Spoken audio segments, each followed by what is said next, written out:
Good afternoon, dear participants. I guess we shall start. It's 3 o'clock Vienna time now. So wherever you are, a warm welcome to our 7th webinar by the group Win Global, Win for Peace. Today we have a session with one of our two supporters, the Vienna Center for Disarmament and Non-Proliferation. And we will split the session into two parts. So we have two speakers. The first speaker is the Executive Director of the VCDNP, Ms. Elena Sokova, who will speak to us about the role of NGOs in nuclear discourse and discourse. And then I will hand over to my co-moderator, Ms. Ariel Karn, who will present Mr. Noah Mayhew, who is also from the VCDNP, and who will talk about to us about naval nuclear propulsion and related issues, including AUKUS, for those of you who are aware of what is AUKUS. So anyway, before handing over to, I would like to first of all say a big thank you to the people working in the background. That is Agostina and Florencia, who are always helping me to organize these webinars. Without them, I could not do all this alone. And I would like to say a big thank you to our two panelists, Elena and Noah. And before I hand over to Elena, let me introduce her for those of you who don't know her. So Elena is the Executive Director of the Vienna Center for Disarmament and Non-Proliferation. Her primary research areas are international organizations and regimes in nuclear disarmament and non-proliferation, fissile material security and control, nuclear non-proliferation issues in Eurasia, as well as non-proliferation and disarmament education and training. And sorry, I forgot something. Before I hand over Elena, I would also like to just say a few words about this initiative, Win for Peace, what it is, so that those who are new to here know what this is all about and what is the objective, etc. So I would like to share my screen. Please, can you enable it? Okay, I can. Here it is. So, as I've said, this is our 7th webinar. Okay, I can see it now. You can see it. This is our 7th webinar, and you can see the title. I've already spoken about that. Let me just introduce to you Win for Peace. So we founded this group of expertise within the Win Global framework at the beginning of this year to promote activities, training, and collaboration in 4 areas related to nuclear non-proliferation, safeguards, export control, and disarmament. And our objective is to increase the number of female professionals who are knowledgeable about these fields and who are interested in these fields and who may pursue careers in this field as well. And we do this by conducting educational and training sessions. All of them have been virtual so far. There may be a hybrid session at the upcoming Win Global conference in Aswan week after next. And we open our webinars to all Win Global members, and of course anybody else who is interested in attending may attend as well. We currently have 16 members. We have 2 supporters. One of them is represented here by Elena and Noah. That's the Vienna Center for Disarmament and Non-Proliferation. And our other supporter is the UN Office for Disarmament Affairs at Vienna. So far, we have had 7 seminars related to different topics. So we had an inauguration session at the end of February where we touched upon the foundations of the international non-proliferation regime. In March, we talked about safeguards basics at the national, regional, and international level. In May, we talked about Iran's nuclear program and why it is of concern. In June, we touched upon nuclear export control basics. In August, we had David Albright's speaking about the EQHAN network and its impact on the spread of enrichment technology. In September, then, we had a representative from the UNODA who talked to us about disarmament issues, the current status, and the basic concepts. So last but not least, we have this webinar today where we will look at what the VCDNP does and about some issues related to nuclear propulsion. And this will be actually our last webinar for this year. And in mid-September, we will have a meeting with the Win for Peace members, end of year gathering, to talk about what went well, what didn't go well, and to also talk about next year's activities. And we also have some topics in the pipeline. So without further ado, let me stop sharing my slide. Okay.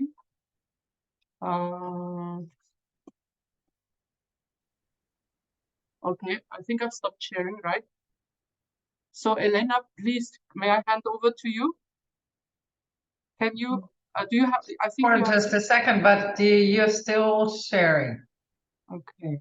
At least on my screen. Okay, pause share.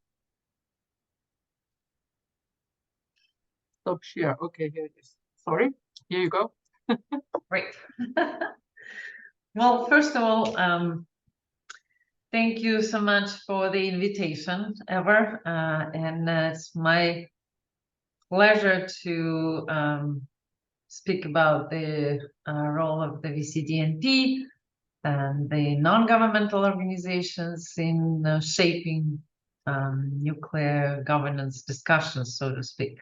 But before I do that, I wanted to acknowledge that Eva and I go back, well, I don't know how many years, because during my first time here, when the VCDNP was just was being established and set up here, she and I were, along with Laura Rockwood and at that time, Janice Dunn-Lee, who was the Deputy Director General of the IAEA, were co-conspirators in crime, so to speak, to organize the first session in the margins of the IAEA General Conference with a focus on women and gender issues. That was called Women in All Things Nuclear. And you would think nowadays it's a non-brainer for having these discussions, not only in the margins of big conferences, but also as part of a regular program of these conferences. But believe me, in 2012, 2013, it wasn't the case. And we barely managed to get a slot at early, like 7:45 in the morning for breakfast session. But the response was phenomenal. We had ambassadors and Deputy Director General for Technical Cooperation came. So I would say, to a certain degree, we were trailblazers. Nowadays, sometimes it's taken as a given, but wasn't the case fairly recently, I would put it this way. But I wanted to really focus on the role of the VCDNP, but also before that says that when Eva came to me with her idea about establishing this working group within Women in Nuclear, we had some discussion and ideas, and I also was really happy to support that establishment. So I'm really happy that it took off the ground and happy to contribute to its work. But I want to share my slides and see if it works.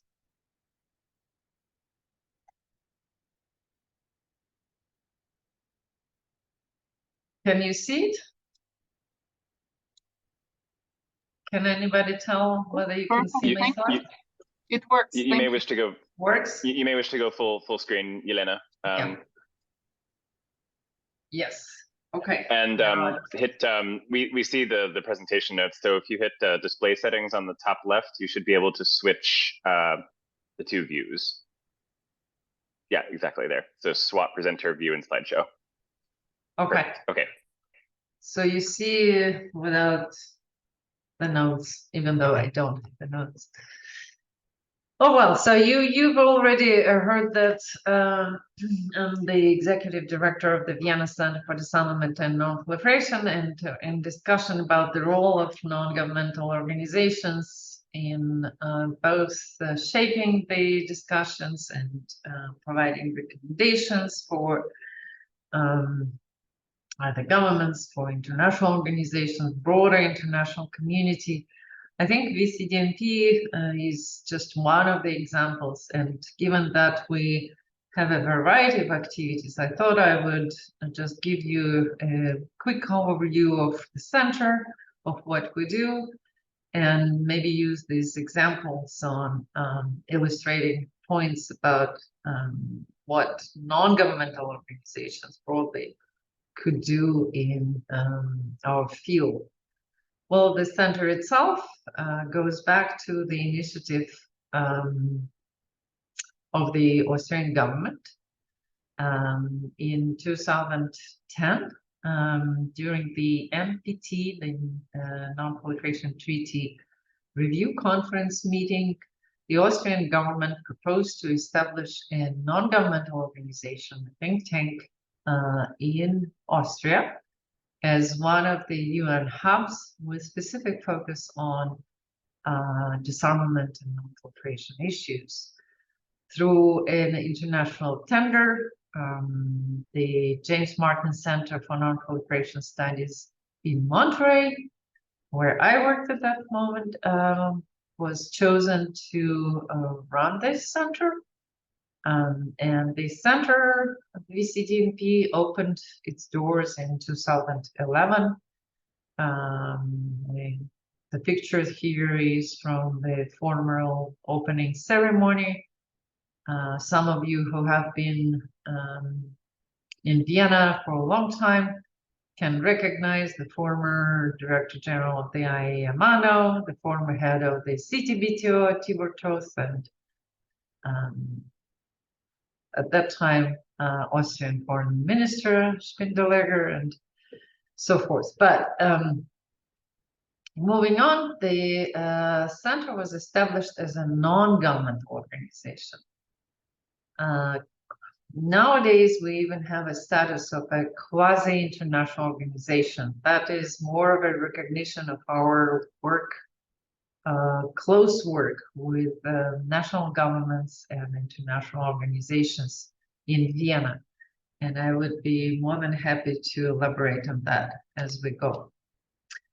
The mission of the center is to promote international peace and security by conducting research, facilitating dialogue, and building capacity on nuclear disarmament and non-proliferation in partnership with other governmental and private organizations, academic institutions, and civil society.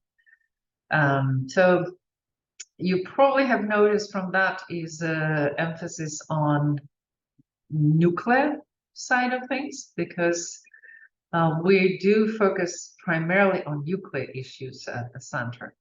We cover chemical and biological occasionally, but the primary focus on nuclear, and more so on nuclear policy issues more than a technical side of it.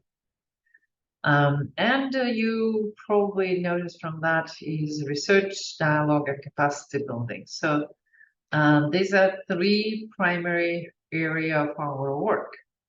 But another big part of that was partnership, in partnership with different organizations. So just quickly, who are our major partners? We are part of the EU Non-Proliferation and Disarmament Consortium. This is a network of various think tanks in Europe, and consortium is the 6 leading think tanks. So we're one of the 6 leading think tanks in Europe. we will also have very close relationship and working with many organizations here in Vienna, obviously the IAEA.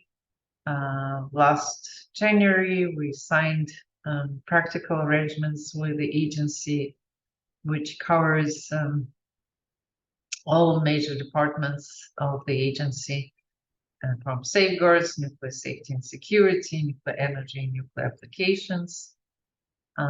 Obviously, CTBT, Comprehensive Nuclear Test Ban Treaty Organization, is our big partner.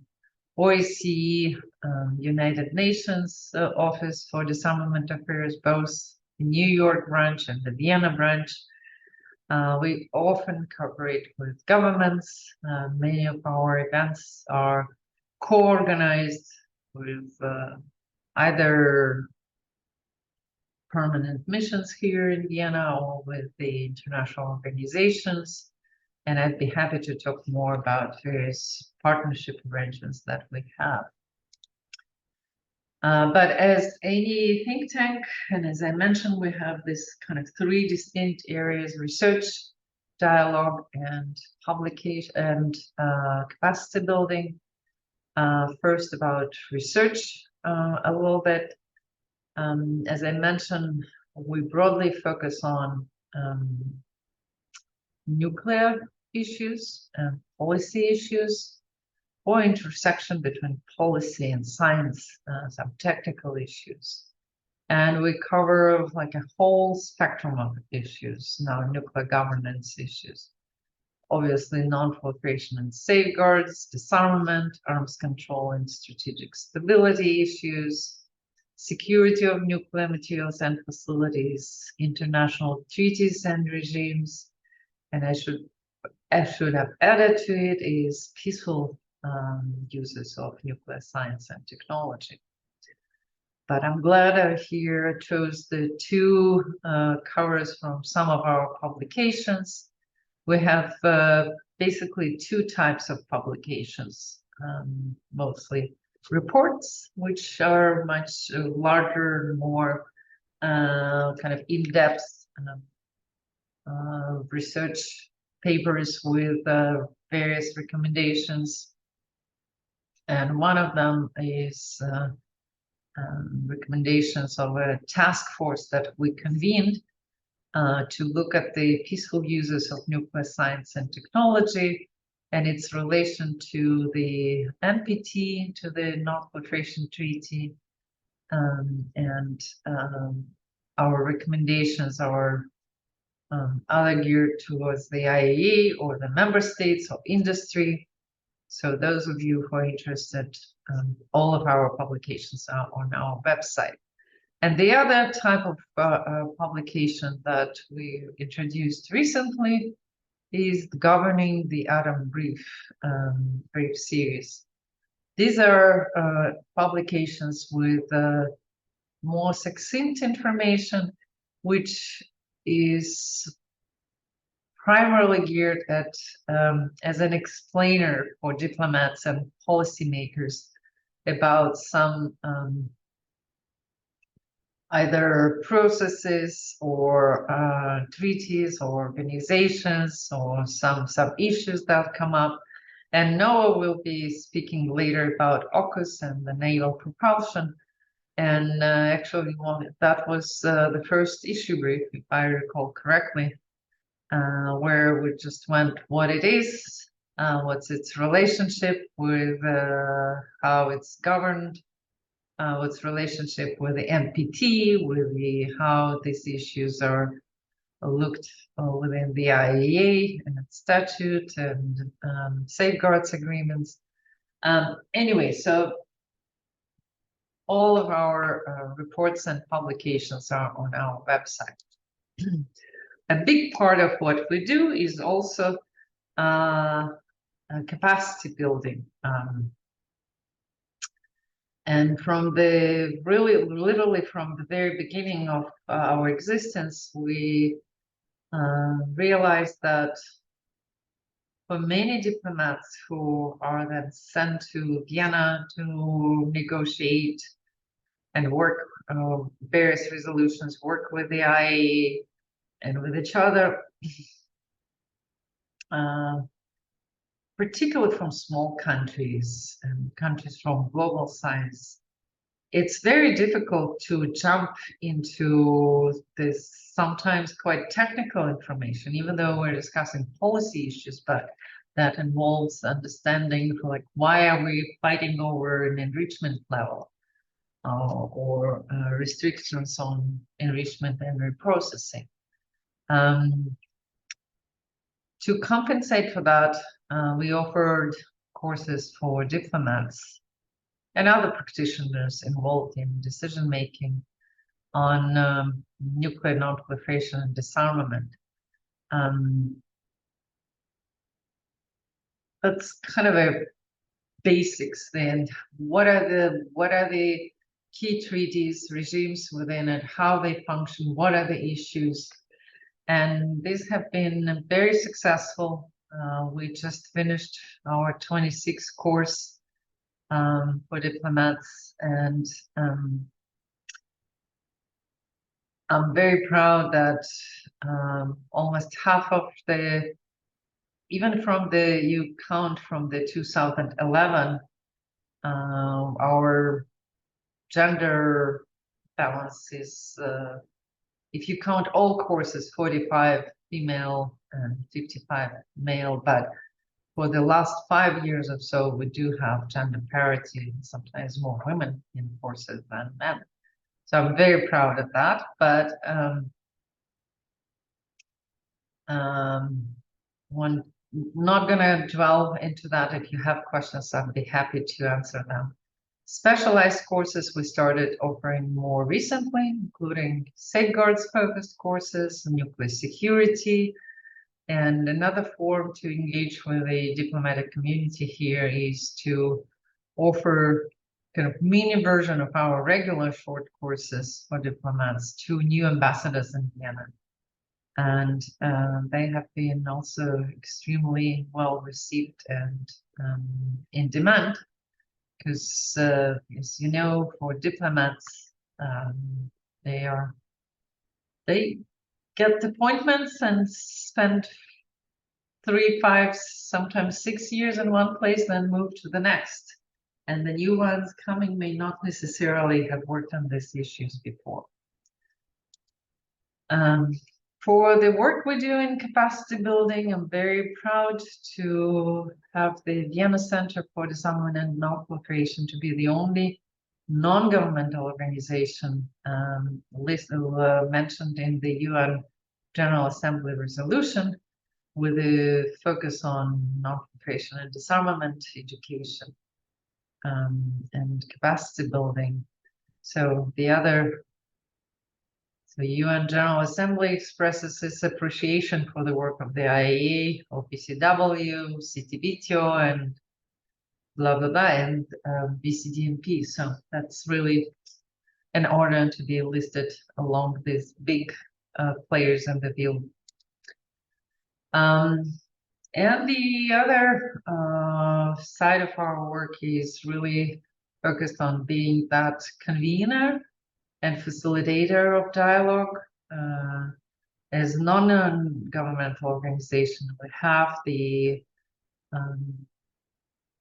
capacity first to be a little bit bolder and put on the agenda certain issues that governments or international organizations may be reluctant to put on the agenda. So in this respect, being a non-governmental organization is an advantage. And what you see here on the screen is one of our big workshops that we conduct once a year with the invitation of all, not all, but we have usually 50 or so ambassadors and heads of international organizations. Sometimes people come from capitals as well. So these are usually really very serious discussions with, the last one was in preparation for the NPT PrepCon committee meeting here in Vienna. So that was one of the highlights of the last year. But we do have much smaller mid-level workshops and track 1.5, track 2 dialogue meetings.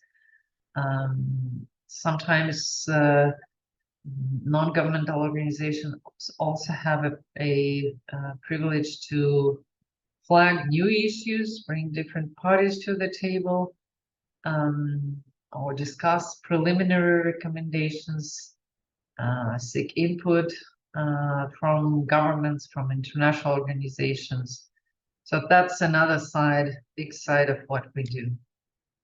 And finally, of course, as I mentioned, working and supporting women, helping young women to grow within the field is something that is dear and near to my heart.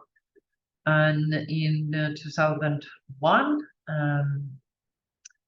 we launched together with the Italian Institute of International Affairs, within that consortium, European consortium that I mentioned, a former initiative, Young Women and Next Generation Initiative, which includes several activities, including dedicated webinars and university visit, but most importantly, a formal mentorship program for young women. And it's been an overwhelming interest and success. Although I would say we probably need more of these programs in the overall kind of space where we function, because each year for the program that we run, and we usually take 20 mentees and pair them with the more established professionals and experts in the field, we receive each time over 250 applications. So I'm sure more efforts would be appreciated. I don't know if WINS has a formal mentorship program within its activities, but maybe something to think about. And that's it for my presentation. And I just wanted to say that we are not that big, but very nimble, and we can cover quite a big variety of expertise within the center, from safeguards to nuclear security, arms control, disarmament, quite international in our composition, although still probably more Americans than others in terms of the numbers. But I'm going to stop here and open the floor to questions, or if you want to save it for later, I'm fine too. I don't know, or well, thank you very much. You decide. Yes, I think we will leave the Q&A for the end of the web. So thank you very much for your overview of what the VCD and P does. I mean, I was aware of some of the activities, but I'm really impressed about how you have expanded your program. It's really very impressive. So I was not aware of half of the things you are doing. So thank you very much for that. And I will check out your website in more detail, and I encourage everybody here to do so as well. The VCDMP website is really very resourceful. There's a lot of useful stuff there. And something else I would like to recommend as well. I don't know how you initiate this process, but you get interested. The VCDMP conducts a lot of online webinars, virtual webinars, where you can participate from wherever you are. And once you are on their mailing list, you will get the invite. So, Elena, maybe you can enlighten us how you get invited in the first place. How do you? It's very all easy, right?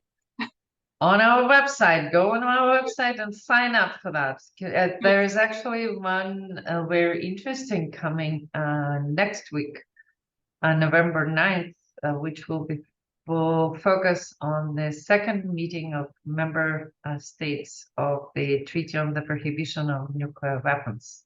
Yes. So it is on our website. If you don't want to sign up to the seminar itself, just scroll down. There is a sign up in general for our newsletters and announcements. So you'll be getting those. Yeah, but Okay.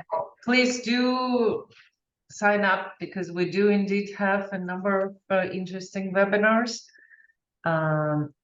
And if you want to check, many of our past webinars are on YouTube. We have our own YouTube channel. Very good. Excellent. And I really encourage you to check that out, because there's a lot of interesting stuff there. Anyway, without further ado, so anyway, what connects everybody here? So Agostina, who's working in the background, was in Vienna 2 weeks ago to participate in your course. So that's one connection. And the other connection is that Ariel, who is waiting in the background, is actually in Monterey. She's a Marie Curie scholar who is studying non-proliferation studies at the Middlebury Institute in Monterey. And she also works at the James Martin Center for Non-Proliferation Studies. And when she heard that we are going to give this webinar, she said, oh, I want to moderate the AUKUS part. So, dear Ariel, maybe I hand over into your capable hands to run it from here. Thank you, Eva. That's really, really kind of you. I would like to actually first introduce Mr. Noah Mayhew, who kindly joined us today. So Noah Mayhew is a senior researcher associate at the BCDNP, where he focuses on obviously the Naval nuclear propulsion in relation to safeguards, and he's actually the expert on safeguards and verification, nuclear arms control, US-Russia relation. He has worked extensively on safeguard matters, including a focus on the state-level concept for safeguards, and I'm pretty sure a lot more other issues. So thank you for joining us, and I look forward to your session. Yeah. Thanks, Ariel, for the very, very kind introduction, and to Women in Nuclear for the invitation, I should say, to speak today. Two things. The first is that I have a bad habit to speak very quickly when I get excited, and I'm a huge nerd, so this topic is one of the things that makes me excited. So, Ariel, please, if I start talking about at 1,000,000 miles an hour, please just interrupt me and tell me to slow down. The second is I want to join Yelena in saying what an important initiative I think Women in Nuclear is. And I'm not just saying that because my boss is on the line. I really do believe that. So I'm happy that this is an ongoing project, and and I'm very happy to be here today. So what am I doing? I am sharing my screen. Have I shared the right screen? The correct screen? Okay, good. Yes. Good. So I'm going to give a short introduction on sort of why nuclear for naval nuclear propulsion, because that's sort of the basic question. We've got diesel-powered submarines and we've got nuclear-powered submarines. I'm going to talk about the nuclear governance structures that have a bearing upon the use of nuclear energy for this purpose. I'll talk a little bit about the known knowns and the known unknowns regarding the AUKUS partnership, the US, Australia, UK security partnership, one piece of which is the provision of nuclear-powered submarines to Australia. And then I'll draw a few sort of bottom line conclusions on where this may be going. Two things I want to say at the outset. Nuclear-powered does not necessarily mean nuclear-armed. As I think I heard the Australian ambassador here say once, the AUKUS partnership is about putting motors on boats. And nuclear powered also doesn't necessarily mean submarines. Usually it does. And for the purposes of this presentation, that's what I'm talking about. But there have been nuclear powered cargo ships. There have been that Russia, for example, operates a bunch of nuclear powered boats that are icebreakers. So we're talking today about submarines because that's why this has become a huge, discussion in the international community, but doesn't necessarily mean nuclear weapons, and it doesn't necessarily mean that they're submarines. So wanted to say that at the outset. Why nuclear and not diesel? There are certain upsides to having a nuclear-powered basically a naval reactor on powering your submarine, but sometimes there's benefits to having diesel powered instead. The most obvious bit is that they can stay underwater for longer. Nuclear powered submarines can. That's because, I mean, think about a regular nuclear power reactor. We're talking about lifetimes of 30 plus years rather than a diesel submarine that has to surface regularly for refueling and so on.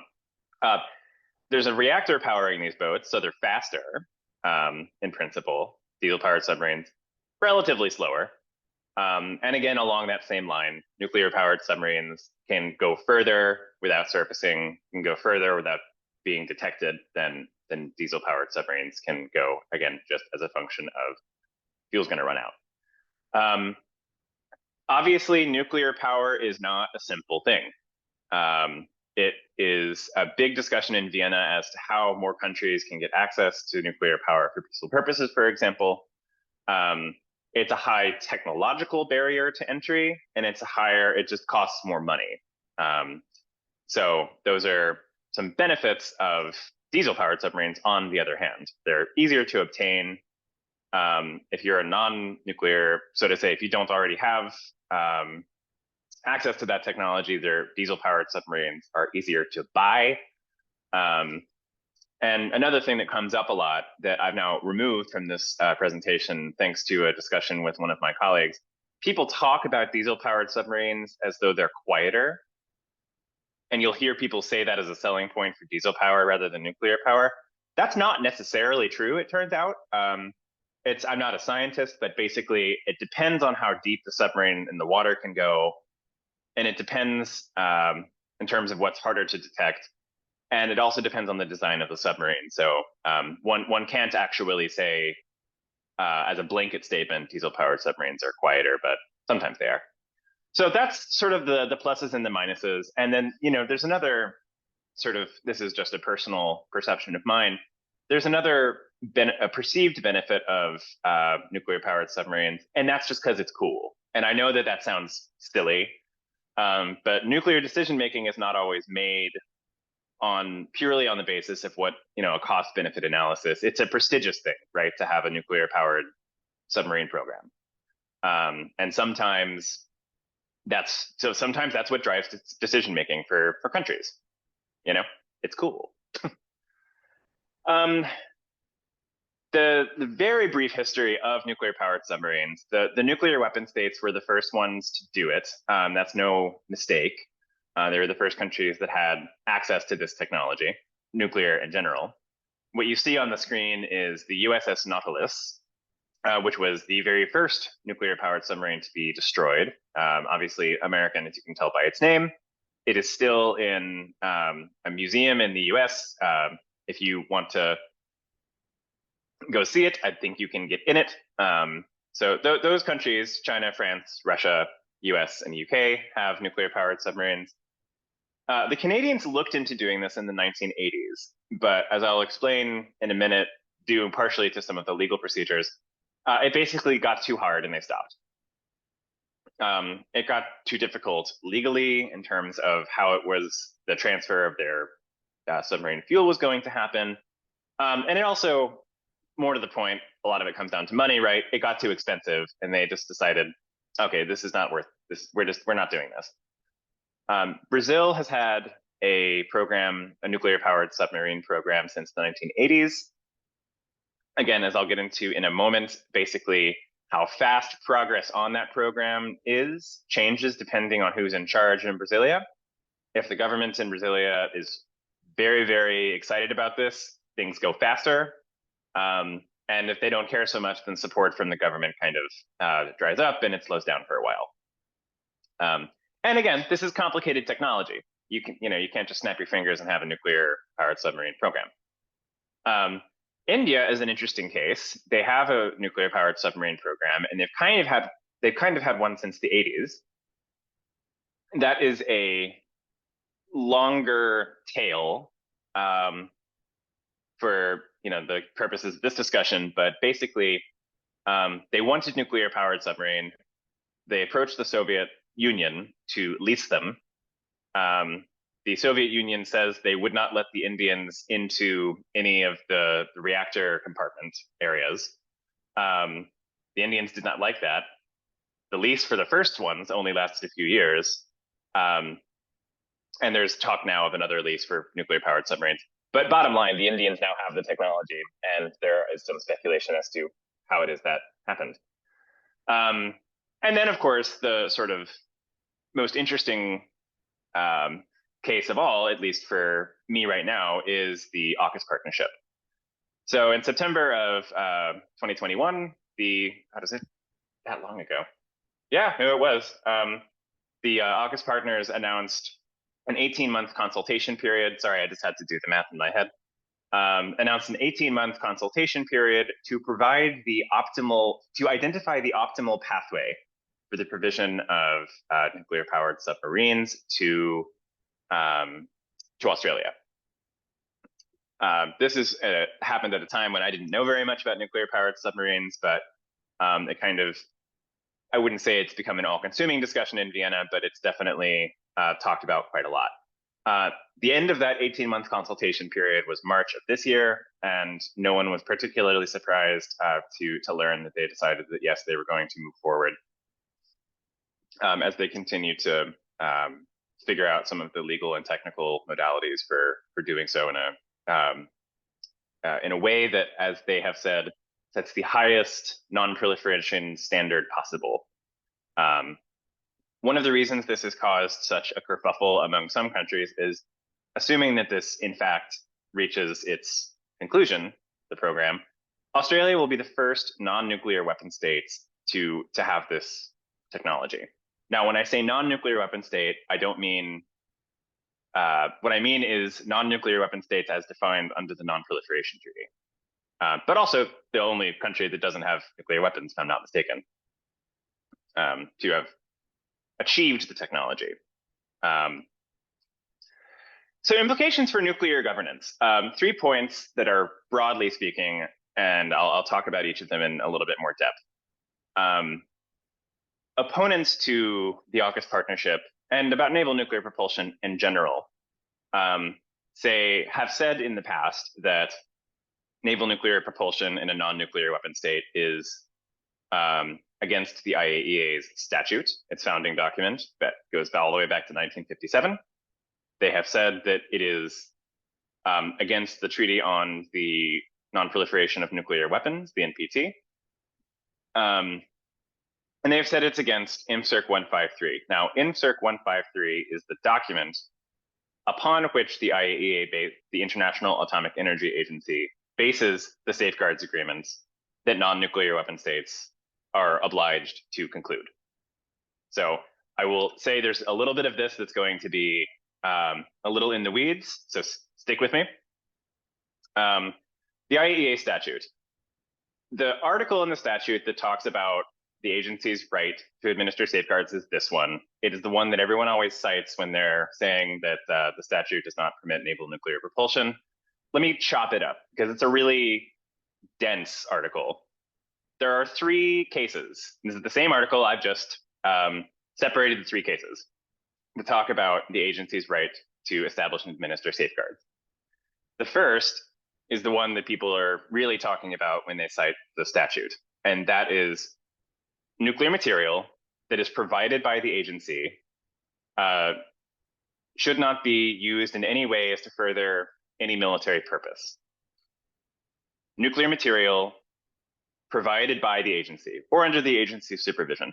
This comes from a time when people thought that the IAEA might be this like central repository of nuclear material that countries could say, I would like nuclear material for a reactor, please. And the IAEA would then put it under safeguards as per this article. And the reason this is important is that people talk about this, people talk about the military purpose of naval nuclear propulsion. Yeah. In my view, nuclear powered submarines are indisputably a military use. Others disagree with that. But this is only one case in which the IAEA can administer safeguards. The second is at the request of parties to a bilateral or multilateral arrangement. And it's the second case under which the IAEA applies safeguards pursuant to the NPT. And then the third case is basically if the state asks the IAEA to do it. And this is, it can be anything the state wants, but for example, a confidence building measure. A country has a peaceful nuclear activity. They want to demonstrate that it's peaceful. They say, IAEA, please come and apply safeguards to show everyone that it is only in peaceful uses. This is also a relic of a time before the NPT, when all non-nuclear weapon states were then required to have safeguards agreements that cover all nuclear material. So I don't need you to walk away being able to recite that. It took me a year to be able to recite that, but just bear in mind when people say that there's a problem with the statute, they're talking about only one of the three cases in which the IAEA applies safeguards. NPT language. I'm not going to read this out loud because that just doesn't seem like a very nice thing to do. But the prohibitions outlined in the NPT talk about nuclear weapons or nuclear explosive devices. They do not talk about non-explosive uses. So just bear that in mind. The submarine is a non-explosive military use of nuclear energy. That is under the NPT speak, a non-proscribed use. So proscribed means not allowed. So non-proscribed means not allowed. So you would think they could just say that, but it's a treaty, and so the language has to be fancy. So yeah, and then of course Article 3 of the NPT is the article that countries that obligates non-nuclear weapon states to have safeguards. So let's jump to those safeguards agreements. When it came time for this document to be negotiated by the IAEA, a document that defines what these safeguards agreements that are required by the NPT, the negotiators didn't want to look like they were interpreting the NPT, which is why some of the language in the NPT was just copied and pasted into this document. But basically, there's an article in 153 that says, if you, a country, would like to use nuclear material for a non-prescribed use, for something that is not prohibited by the treaty, you can do it, but you have to invoke this article if you want safeguards to be not applied on that material, i.e. a military use that is sensitive in nature. It is paragraph 14. All of your countries' safeguards agreements have an article 14, with the exception of if we have Brazilian and Argentinian colleagues on the line. Yours is article 13 for reasons that are not important. And basically the legal tool here is you, a country, can invoke this provision of your safeguards agreement.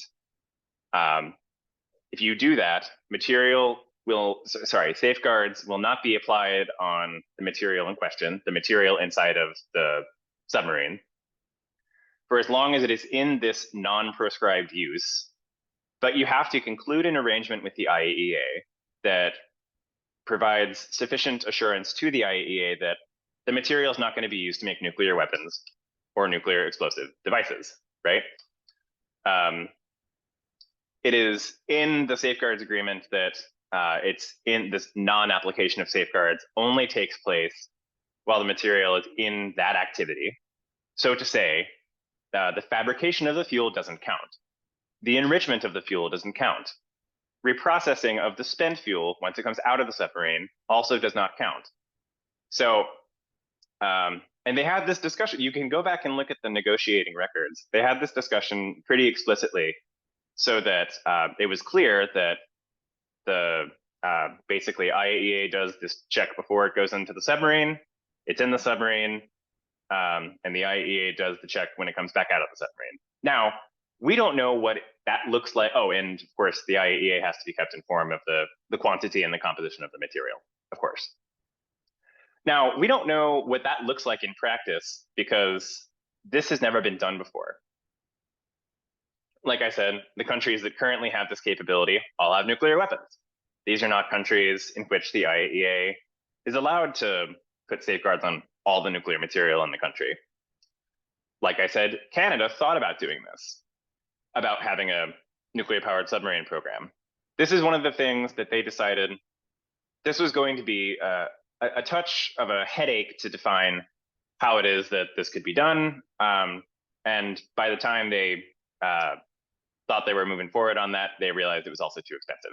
So the AUKUS countries have been in consultation with the IAEA to see what kind of arrangement this could look like.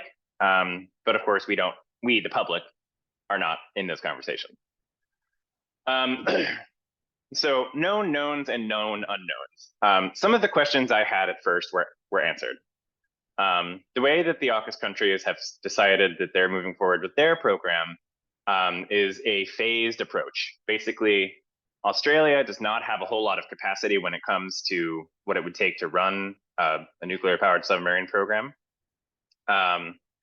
So they're starting with capacity building. So for example, the submarines that Australia, the diesel-powered submarine that Australia already runs, there are already Americans on those boats helping them to run them. It's a manpower problem, right? They also need to build facilities to maintain these submarines and so on and so forth. So there are already Australians graduating from US nuclear sub school. I think the most recent, the first batch of those graduates, a couple of months ago, they finished. There's also going to be more port visits from the UK and the US stopping in Australian ports. Now, it's an important detail to note that those submarines, the US and the US and the British ones, will not be based there. They're making port visits so that Australians can kind of learn by doing in terms of the maintenance of these boats. They're going to scale that up over the next couple of years, so that happens more and more often. And eventually, I'm forgetting the specific timeline, but an ambitiously early timeline. The Americans are going to sell the Australians 3 and up to 5, if they want them, Virginia-class submarines. This is what the Americans operate now. Why are they doing that? They're doing that because what are the Australian submarines called? I don't remember. Are soon to leave service, and they're trying to fill what they're calling a capability gap. So to say, the Australians don't want to not have submarines in between steps 2 and 3. And that leads me to step 3, is that the 3 countries are going to work together to design a brand spanking new submarine that they're calling the SSN AUKUS. What is interesting about that is why. Why do they not just sell the Australians Virginia-class submarines and be done with it? Well, there's a few reasons, but the biggest reason is, and why are the Brits involved in this at all if the Americans could just sell the Virginia-class submarines again and be done with it?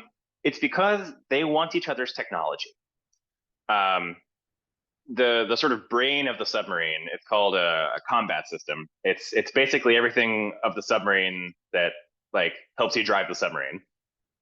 The UK wants the American brain of the submarine, and the Australians want the capacity building that comes with, the capabilities that come with having their own program. So that's why. The way that the AUKUS countries are talking about supplying the fuel for the boats in a way that sets a high non-proliferation standard is that they will be sold to Australia as prefabricated welded power units. That language is very important to the AUKUS countries. This means that the reactors will be sold already fueled as a sort of an active mind calls this concept the IKEA concept. So basically it's plug in and play. This means that the Australians, the idea is, will have no way to get to the fuel while it is inside of the submarine. They plug in the reactor, they seal it inside the hull, they take it out in 30 years. If the Australians were to try to take out the reactor beforehand, or the fuel from the reactor, I should say, they would have to rip the hull open, thus making the submarine inoperable and also being very obvious. So that's the idea. The catch is they're talking about using highly enriched uranium as the fuel for these boats, and that's the same stuff you can use to make nuclear weapons. The Australians have said, first of all, we don't have the facilities to do anything with that material in the form it will be in. They don't have the chemical processing capabilities to do anything with that fuel to make it suitable for use in nuclear weapons. They don't plan to have that capability. And moreover, for this to work such that the boats are underwater, well, the boats are not refueled for their entire life cycle, meaning no access to the fuel, they say it's got to be HEU. If it was to be instead fueled with low enriched uranium, that's sort of less of a concern, say the opponents to the use of HEU for the fuel, but they would also need to refuel it, thus getting access. So it's a give and take, right? The other, I think, more practical reason that these boats will be fueled with highly enriched uranium is because that's what the American and the British boats are already fueled off of, and to do otherwise would involve designing really a brand new submarine, unlike what the Americans and the Brits already have. So this is not this is not the reason that they're citing, but it is also a reason. They have been in consultation, these three countries, with the IAEA's secretariat for some time now on what the arrangement might look like. I'll get into how that's going in a second, but the fact of the matter is those are closed door consultations, and they probably should stay that way. What do we not know? How is the fuel going to be verified? Now, safeguards are a pretty well-established set of technical measures, right? In principle, it's a technical question how the fuel is verified. It's really more a question of when, at what point before the fuel goes into the boat, and what methodology can be used or developed such that proliferation-sensitive information about the fuel does not, is not released to the Australians. That's a technical question with technical answers, and without going too deep into it, there have been lots and lots of sort of black box methods developed over the years that I think could be adapted for this purpose. So, we don't know the answer to that, but I think it's a technical question with a technical answer. Safeguards conclusions. Every year, for all of the non-nuclear weapon states, the IAEA can draw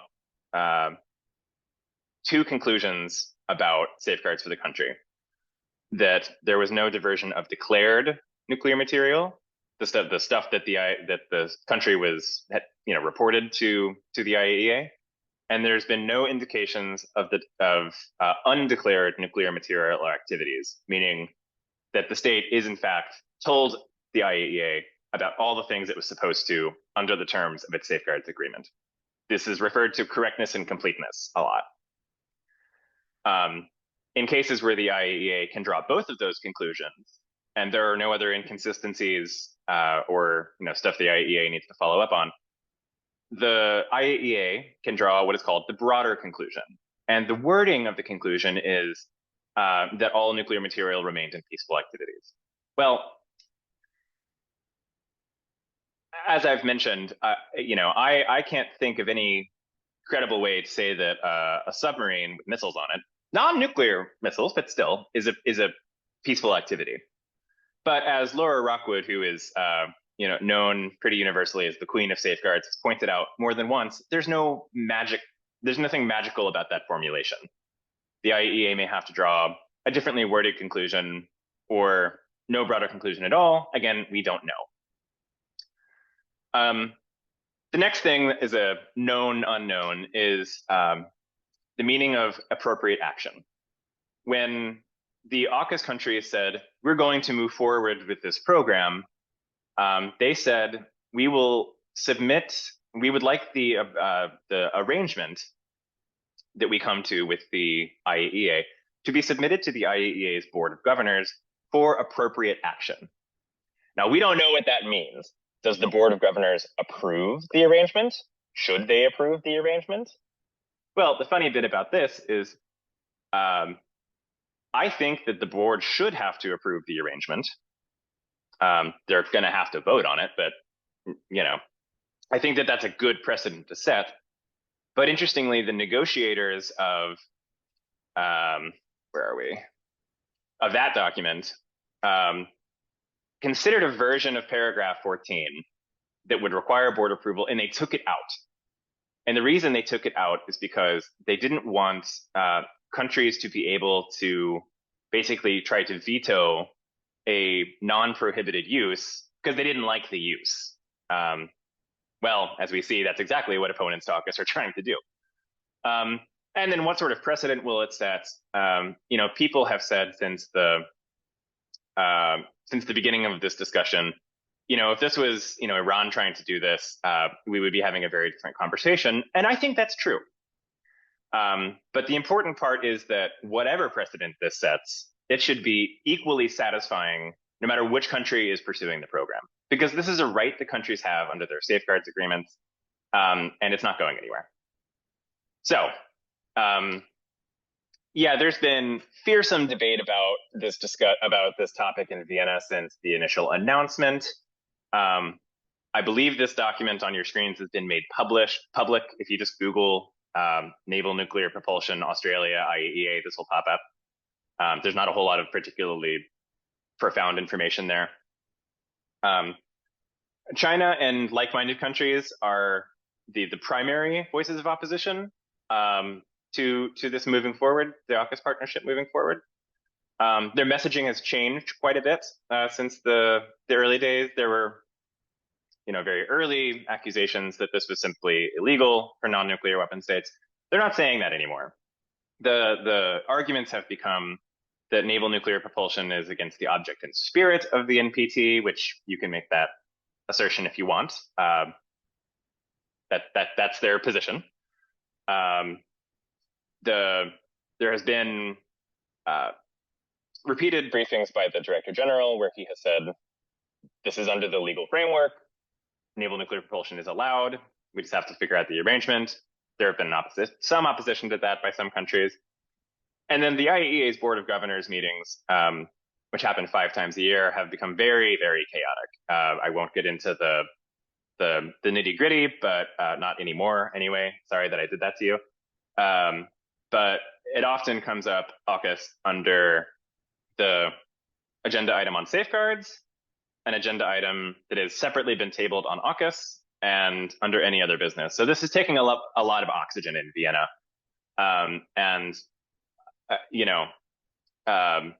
during the IAEA's annual general conference as well, although I will tell you, this is not the thing that made the conference drag into the evening, as some of us thought it would be. It was apropos of the purpose of this call, whether or not to use the phrase in one resolution, gender equality or gender parity. I will let you draw your own conclusions as to which country was for which formulation. But that was the big sticker this year. What we're looking at in terms of moving forward is China and its like-minded countries are arguing that either a special committee of the board be created, and or some cases they ask for one or the other. Sometimes they ask for both. An open-ended working group of experts to talk about what this arrangement would look like. I see a few problems with that approach, but I've already been talking for too long, so I will leave that for Q&A. It's not as though these committees have not been established in the past to decide about important things for the board's consideration. But I think in this case, it's just too politicized, and neither of those approaches, I think, is gonna go anywhere. Countries are also, again, it's the loudest voice is China, but they're not the only ones, are calling for more transparency. I tend to find that repeatedly calling for transparency implies that you're hiding something. I think that there's a lot of these questions we just don't have the answers to yet. And because countries are not saying that this practice is illegal anymore, the primary anti-AUKUS narrative has become that it's not a good idea for large quantities of highly enriched uranium to be transferred to a non-nuclear weapon state. It's not illegal to do that, by the way, but you want to say that that's not a very good thing to do. Well, there's been a lot of energy by the United States in particular to reducing the amount of HEU in the world. So that's fair. I won't spend time on Brazil because, as I mentioned earlier, the program is more than 40 years old. And progress moves quickly when there's support from the government, and not so quickly when it doesn't. The bottom line is, unlike the AUKUS case, where the fuel would be in its entirety supplied by another country, no fuel cycle capabilities in Australia, the Brazilian program has an entirely separate nuclear fuel cycle that is only about their submarine program. They are planning on using low-enriched uranium rather than high-enriched uranium, so that's a difference. They are also, much more quietly, in consultations with the IAEA about what their arrangement could be. There are rumors that the Brazilians might accept an additional protocol to their safeguards agreement. This is a measure that would provide the agency with more tools to provide assurance that everything that should be declared has been declared. Australia does have one of those protocols. Brazil has traditionally been against additional protocols for political reasons, in my view. Again, current launch date, the Brazilians are saying 2027. Delivery in terms of, well, when they'll have an actual submarine, actually delivery of submarines that can go in the water by 2030, 2032. But this keeps getting postponed. And I'm not an expert on the region, so that's all I'll say about that. So close, yet so far away. And they also have a report on the safeguards aspect of their program that also doesn't contain very much information, and it's also available on the IAEA's website. General observations, and then I'll stop because, again, I know I've been going for too long and this is dense material. Throughout the discussions on this subject, there have been some challenges to the neutrality and independence of the Director General, and I think that those were not intended to be that, but it's not good for the regime, I think. The IAEA is a neutral technical organization that exists in a very political environment, and I think it's our responsibility to try to keep the agency's work as technical as possible. And I think the Director General is doing as best as he can with that. Like I said a couple of times, the questions about naval nuclear propulsion and safeguards are technical in nature. They require technical solutions, and that's really how we should be approaching this. There's not a one-size-fits-all solution, though, to what this arrangement is going to look like, because different countries have different fuel cycles. They have different capabilities. So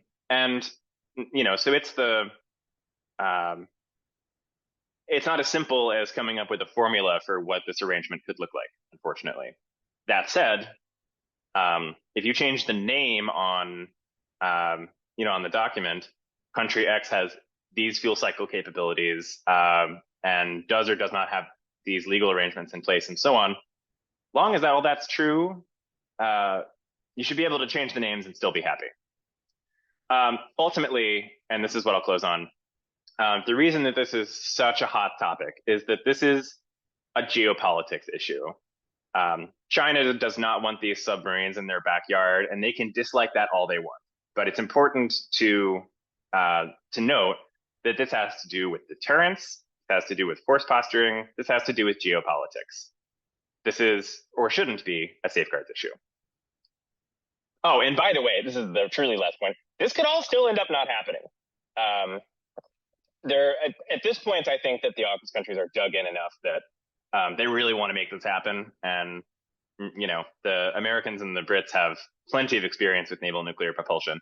So, but if for no other reason, the timeline is very ambitious, and nuclear powered submarines are very expensive. So I think that the AUKUS countries want it to happen very much. They will pour lots of resources into making it happen, but the ink is not dry on this yet, so to speak. So that's me. Sorry I talked for so long. Hopefully it was interesting. And again, I know this was really dense material, so I hope you liked it.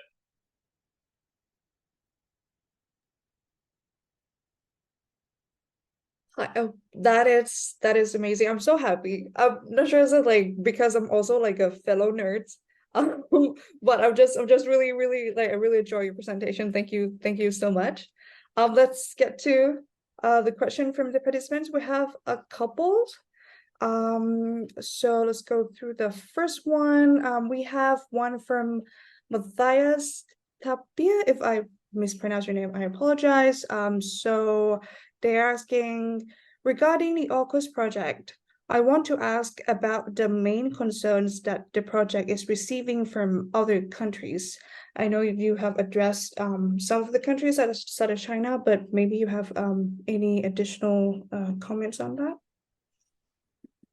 Sure. I mean, the bottom line here is that the line from China and like-minded countries now is that they don't like the transfer of highly enriched uranium. And I don't really like the transfer of highly enriched uranium to a non-nuclear weapon state, because as I said, the US has been trying to reduce stockpiles in the world of HEU for decades and decades and decades. So there are a lot of countries who are simply, in my view, who don't know how this is supposed to work in principle and are uncomfortable with a precedent being set when they're not in the room, which is why the calls for transparency are being repeated. But as I mentioned a minute ago, what that amounts to is saying we, country X, want to be in the private consultations between you and the Secretariat, and there's no country on earth that would ever agree to that. So, I mean, those are the big two. Yelena, is there something I'm missing? No, I think so. Good. Yeah. All right. Thank you. Let's go to the next question from Eva. Eva, I'm not sure if you want to share this question yourself or should I read it? How would you? Actually, I couldn't put anything into the Q&A because I'm one of the hosts, it seems, or panelists.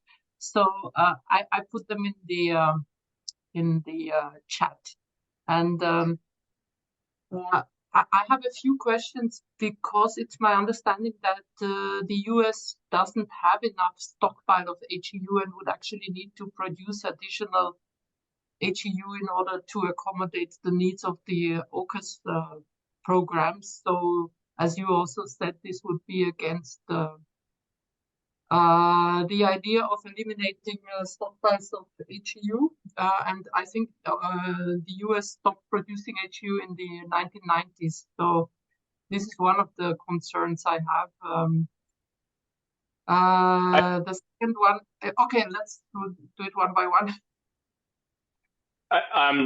It's good that you mentioned that. I don't talk about this in the presentation on purpose, and that's because at the end of the day, I'm not technical enough to know how much HEU a submarine needs. Having said that, you are not the first person to have brought that up.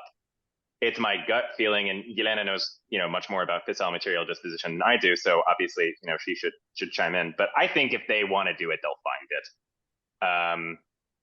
At the end of the day, restarting HEU production though, not a good look. Yelena, is there? Can you weigh in? Yeah, but you're right that they have stockpiles of HEU specifically for submarine purposes.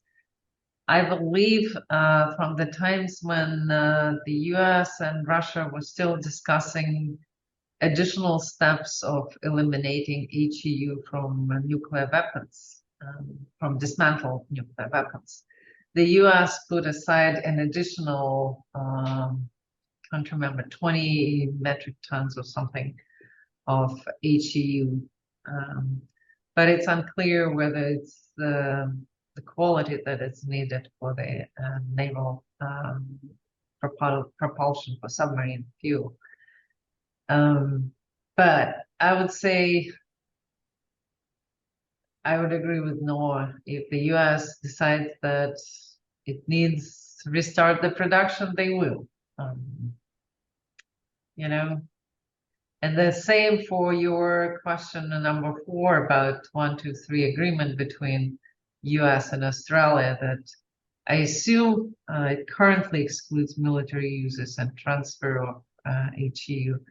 Again, you can update your 123 agreement, but or conclude a separate one. To do that I know. Yeah, but I know that it's already been brought up. Your other question about the export control related issues is that that is something that if I recall correctly, is something that the U.S. congressional approval is also needed, and that is a big issue that may arise later. This whole technology transfers, and it's less about HEU, it's more about the technology transfer or the submarines themselves. But I haven't looked at it with that much scrutiny. I just remember that somebody brought it up as one of the bigger issues that the US will have to grapple. I'm less aware about the UK, how the process is there, but in the US, they certainly brought it up as one of the big challenges. It all sounds good now on paper, but when it comes to particular transfers, some of these export control issues will come up. Yeah, and this is the other, this could just not move forward at all, point here. I don't know what percentage of you are privy to US politics, but Congress can't decide where to go to lunch right now. I'm not particularly confident that this is going to be a smooth sailing, just rubber stamp this. I don't know as much about 123 agreements as you do, Eva, but it's my suspicion that they could also just sell the naval reactors under a separate agreement, right? Rather than under the existing nuclear cooperation agreement. It's slippery, but they could do it. Or as Yelena said, when there's a will, there's a legal way. Export controls, I'm not going to touch, but I agree with everything Yelena said. Capacity to implement AUKUS, I mean, they'll find the money. No, I'm asking this question because I heard that the US doesn't have enough capacity. I mean, they are short of nuclear submarines themselves. So how can they, first of all, give this Virginia-class submarines to Australia until the AUKUS becomes implemented, and then in the long run they don't have enough capacity by themselves. This is my understanding. Well, they're also giving the subs that they're in principle selling to Australia are also hand-me-down subs. They're not the brand. My understanding is they're already building brand new Virginia-class submarines anyway. That was in the works before any of this saw the light of day. The submarines that they would be selling to Australia are older Virginia-class submarines. So that doesn't really answer the question, but they're not getting shiny new subs. They're getting old rusty subs. Yeah, let's see what happens. Anyway, I don't want to cut. There's another question, the Q&A. Ariel, maybe you wanna read it out. Can I just add to kind of sense on the capacity building? I agree that the US capacity is quite limited, and actually the whole arrangement is why the Australia would build this whole infrastructure and everything else is to actually ameliorate that limitation. Because otherwise just transfer the built-up submarines for Australia to use, and that's it. That's part of the solution of that bottleneck, so to speak. In principle, but you can go on to there's a piece that I wrote for the bulletin called something like "What's Next for the AUKUS Submarine Partnership" that has a longer version of this timeline that the AUKUS countries have. A longer version of the timeline than I said today, but not as long as their big thick documents. You can look at it. It's a really ambitious timeline for something that costs this much money and requires this much capacity building. Even if it all goes swimmingly, I don't know that there's a lot of hope this is going to happen quickly. Yeah, I agree. I see. Eva, before I read next question, do you mind sharing, just like, summarize your question a little bit, because I don't think participant can see the list of your questions, so maybe confused. Like, what are we talking about here? Like, I think we have discussed all the points, Ariel, from my questions. So please just. I think everything has been answered, and I guess we just need to wait and see what happens. I think it's okay. It's an ambitious project, and let's see whether it can be implemented within the time frame and the budget. And yeah.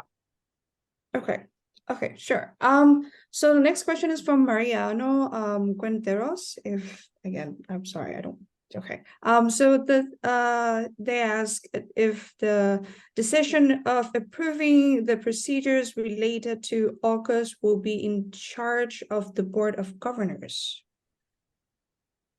So this is where things get a little cloudy, because again, the AUKUS countries in March of this year said that once there is an arrangement, they will submit it to the board for appropriate action, and we don't know what that means. I think it is likely that that will mean we would like you, the board, to approve this or not, but approve this this arrangement for the non-application of safeguards for the AUKUS submarine deal. It would be wise for the AUKUS countries to just say now, by appropriate action, we mean approval. Now, once they've said that, and they can't backtrack, which is one of the reasons I think that they're not saying that. I think that it would be politically good for them to do that, though. If they don't do that before this arrangement comes before the board, China and like-minded countries will almost certainly say, we demand that this be submitted for approval. And then you get into rules of procedure stuff, like, do we vote on whether or not to have a vote? Do we vote on whether or not to have the vote to have the vote? It gets very messy very fast. But this is new territory. The argument can be made that the board approves all countries' safeguards agreements. They rubber stamp them, but the argument can be made that because the board approves safeguards agreements and additional protocols, that this should also be subject to board approval, except for this is a provision in an existing safeguards agreement that was already approved by the board. So the answer to your question is I don't know, and neither does anybody else. And if anybody says that they know, they don't. It'll be interesting just to watch how it plays out. I see. So those are the only questions from the participants. Now I have one question for both Elena and Noah. So for Elena first, actually I'm really interested in connecting the world of the policy people and the science people. And I feel like there's been a lot of for instance, now I'm just going to lean back to the AUKUS partnership. When you are in the room full of scholars from all different fields, you see that they start having this kind of there's one group of people saying it's technical problem. It's good that we have this because it set an example, because it's going to come anyway. We might as well just live with it kind of situation. And then we moved to another side of the room. We have people concerning about how it's going to do, like Noah said, it's a geopolitical concern. And so I was wondering, what do you guys think is the challenges, and how do we proceed when it comes to connecting both of the worlds together? Is there anything that we should focus on and looking at, envisioning together kind of situation? Yeah, so yeah. Does it make sense? Do I make sense? Yeah, I'm waiting to let the boss go first. I'm just waiting to let the boss go first. Makes a lot of sense. Your question has kind of several sub questions in it. One is overall on interplay between policy and science in our field. And nuclear is one of the fields where it's probably manifests itself more than in many other fields, because it's a lot of technical issues that are involved in it. And particularly because we're dealing with the kind of dual use technologies all the time, and controlling through various policies of it. But one of the problem that we often face is inability of two communities to talk to each other, kind of using the same language and understanding each other, which I see quite often. There are very few policy people, particularly policy makers, who have good technical background and can really decipher. So they need good advisors in their teams to have that. And there are quite a number of really brilliant communicators from the science world that can engage with the policy community well. But as I said, these are more exceptions than the rules.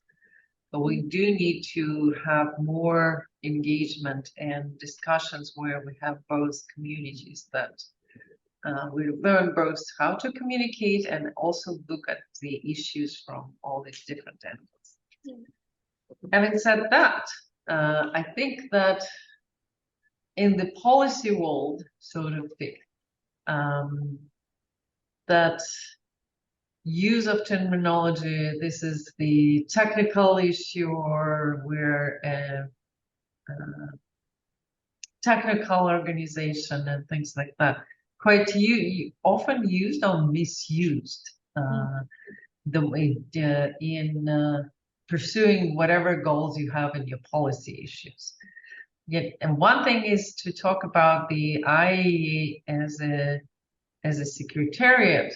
It's more of a technical organization, but the IAEA as organization itself, it's a very political organization. You have all these political bodies, from obviously the Board of Governors, the General Conference, and all these political battles do happen there.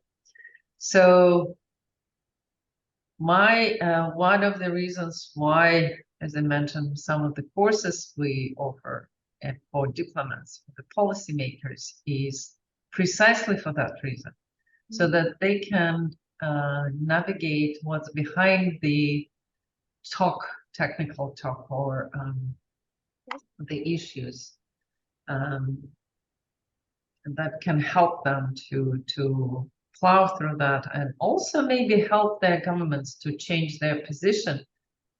Not because the position was good or bad, but maybe because that position was taken because somebody else in the room from the same regional group said that's how we should pursue that issue, rather than having your own informed decision on certain issue. So that would be my kind of attempt of answering different parts of that question. Noah, I'm gonna give the mic to you to add to that if you have some. No, I think that was a pretty thorough answer, all of which I agreed with. The only thing that I'll add on the subject of sort of stovepiping, or what do they say, working in silos, is that both governments and international organizations are very slow to change, and often I won't even say which government, but I've had some feedback from a friend of mine that is within a government, and the answer I got was, well, this is not their mandate. It's not our mandate. Whose mandate is this? We don't know whose mandate it is, but don't bring it to us because it's not our mandate. And that ends up making a lot of communication between different parties, technical versus political people being one, not the only one though. People who work on safeguards versus people who work on export controls. No, these people can't talk. And oftentimes, and that's a challenge that oftentimes is not solved until some big crisis happens and people are forced to make changes and to communicate across traditional divides. And unfortunately, it usually does take a crisis. I think that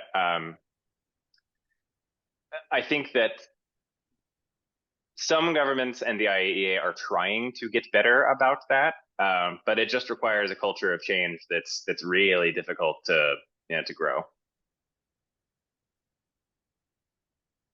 And then everything that my boss said also. Come on, stop saying whatever my boss said. Thank God. Oh no, Yelena, I'm interested in whatever you say. I'm interested in. No. Okay. All right, see that? Thank you so much. Thank you so much. So we don't have any more questions from the participants. Eva, you want to say something? Well, first of all, I would like to thank you, Ariel. You did a great job. So congratulations on that. So we will have more like you to moderate. I think that's really a good way of getting into matters. So I think it's time to conclude this very successful webinar, and I would like to say a big thank you to our two speakers, Elena Sokova and Noah Mayhew. I think you have, first of all, enlightened all of us what the VCDMP does, and I really encourage all of you to follow the VCDMP.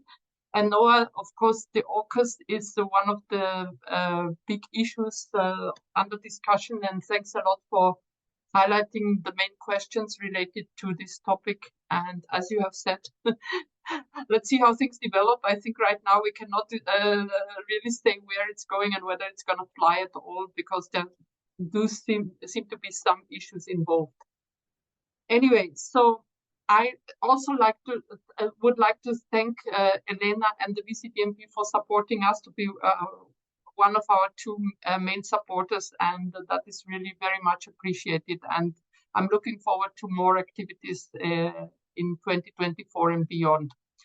So without any further ado, a big thank you to all of you, also to the people working in the background, and of course, thank you to all the participants for your interest. And I hope you have found this webinar of interest. I'm just seeing, oh, okay, there's a big thank you from Korea as well, from Yuno Khan, to all of you. So without further ado, let me close this webinar. Thank you. Thank you, and anytime. We'd be happy to give you more food for thought on other topics as well. Our pleasure. Thank you. Thank you.